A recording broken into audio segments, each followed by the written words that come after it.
Hi, thank you for joining me on Wilderness with Amani. I'm on my way back from Summit Lake. I already fished what turned out to be Cooney Lake. In the video I say I don't know the name of it, but I'll write it on the description. This is Blue Lake. Now I said I wanted to get out of here before the thunderstorm started going, but you know what? I walked by the lake and I saw it. So what am I supposed to do? I'm supposed to fish. That's what I'm supposed to do. And if it starts to rain, I got this. This has gotten me through some tough times, and my car is only about 1.5 miles down the trail. So if I get soaked, I'm convinced this thing is gonna stop lightning. So that's how many cold times this has got me through. The inlet's right over there. I can see fish cruising around. So what I'm going to do first is reconfigure a longer leader. I'm going to go about 6 feet, and I'm going to try to cheat. I always try to get away with as small of a leader as possible, because when you have trees and you have rocks behind you and you're fishing in alpine lakes and you're not wading, you really got to be able to control your stuff. Plus, I got a stiff wind blowing right in my face, so that's going to be difficult too. I'm going to reload and start fishing again. I'm just going to do a stealth approach. Get it out there, and I'm going to let it sink. I saw him swim over, grab it. Ooh. Oh, these fish are lively. Looks like they're hip to my scheme now. We're going to go find a new batch. I wanted to let you see me set the hook on one, and I saw him, and I figured I'd be able to do it, and I missed my chance. I saw him go for it, and I just missed it. Because I always, the way that I film, it's hard for me to keep the camera running like this and do the editing. It just takes too long. That wind is a bear.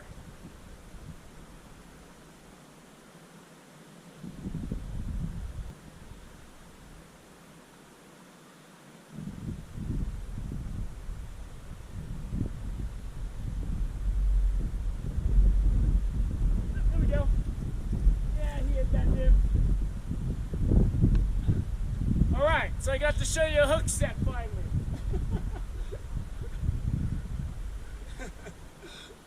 He's not big, but it's a little brookie. If you can find a lake like the ones I have in my Onion Valley hike that has a lot of aggressive brook trout close to shore, it's a great opportunity if you just want to mess around with the fly. Get yourself some nymphs. I have a clip. Want to try fly fishing? Here's just enough to know. It ain't no textbook lesson, let me tell you. It's me screaming in the woods.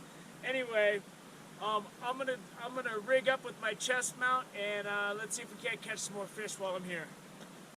So the thunder's starting. I'd rather not get struck by lightning for taunting the lightning in my intro. but I want to see if I can't get a couple brookies in here. I got one, but he was a little tiny guy. Let me get this out there. Oh. So what I'm gonna do, I'm gonna let my nymph take my line down a couple of feet. And then we're gonna see if we can't get something to hit. And I'm watching my line right now, because if I see anything that looks suspicious, I gotta set the hook. So here we go. So my nymph is down there, and I'm just gonna strip it in, and I'm watching my line because I don't got a strike indicator or nothing. Sometimes it's very subtle, sometimes it's bigger. But you're not gonna feel anything, you just gotta know.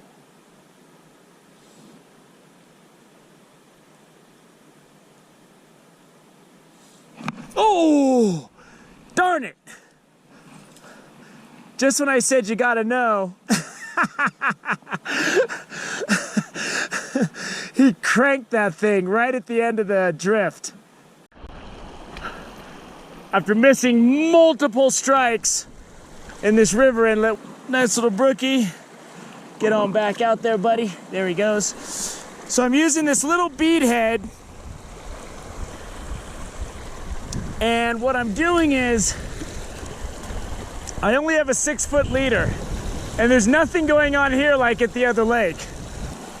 So what I'm doing is I'm casting it straight out,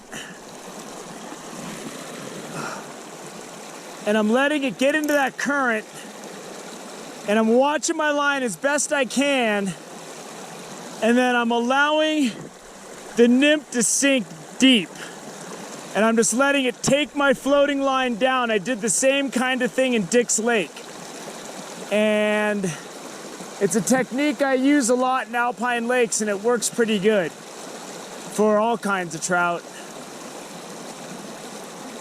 So after letting it sink a bit, the line will inevitably end up over here, and then I'll be fishing it because it drops straight off right here. This isn't like that other spot at all. Clouds are swirling back. It was dumping rain over there a minute ago. This is going to be a short Blue Lake trip. The sun has set on that shore. I'm gonna fish that shore on the way out of here, and then I gotta get back to my car. This looks ugly. But I'm gonna throw this jig out really quick and let it sink down deep and see if there's anything out there that's big. Man, it's getting dark and stormy. These brookies are fun, but I don't know how long I can do this for, because I don't want to get soaked. I mean, I joked about it, but let's not get crazy. Let's see what we got here. Little brookie. And I'm doing that same thing. I'm just letting my nymph sink down deep. But I wait till my line tip is pointing down, and then I go up, and then when I see it go down, I know I'm getting a strike. I gotta get out of here soon though. I'm just tired. It's been a long trip. I mean, I drove, fished Virginia Lake, boat in the water, rained on, slept in my car, hiked to Summit Lake. It's been a Barnum and Bailey circus trip, boy. You don't even want to see how I had to cast in this little tree area. Get back over here, buddy. I got a hankering for you. Yeah, I mean, this is just brook trout. There's a lot of them. They're ready to bite.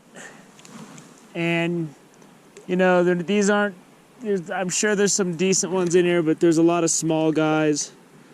There you go, little brookie. I catch fish like that on my fly rod all day, though. I mean, it's fun. But this day's got to wrap up soon. I got to start thinking about making it back home, man. Tiny one. They really are hitting subtle strikes. Like, I really got to watch my line in order to see that I'm even getting a hit. They're hitting, and there's a lot of little brookies in here. And if you are learning to fly fish, this is a good spot, because there's a lot of fish and they're hitting. So this is Blue Lake, and this is just above. And I can see fish rising. The only fish I'm hitting after I let my offering sink quite a bit. So we'll keep going. Really got to look for that little subtle dink dink. And I'm catching all of these fish down deep. And when they're taking it, they're just swimming up and just nibbling on it. Like I'm barely hooking these things. He's small but pretty red fins. So I'm gonna fish that last spot, and then I'm gonna head up to the trail, and I gotta get out of here, man. I am tired. I gotta go sleep in my car for a while before I drive.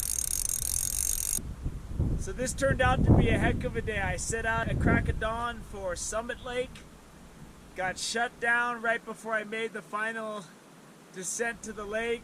I was like, what am I gonna do? Well, I passed these lakes on the way up. You know, like I said, I walked by, but I had to fish it. I'm not stopping anymore. Scout's honor, mark my word, I'm not stopping. I need to go back to my car, get a little sleep, and then I need to drive home. So this has been an exciting 36 hours, 40 hours in the Virginia Lakes area. This will wrap it up. Brook trout at Blue Lake. I hope you enjoyed it. Thank you for joining me on Wilderness with Amani. Until next time.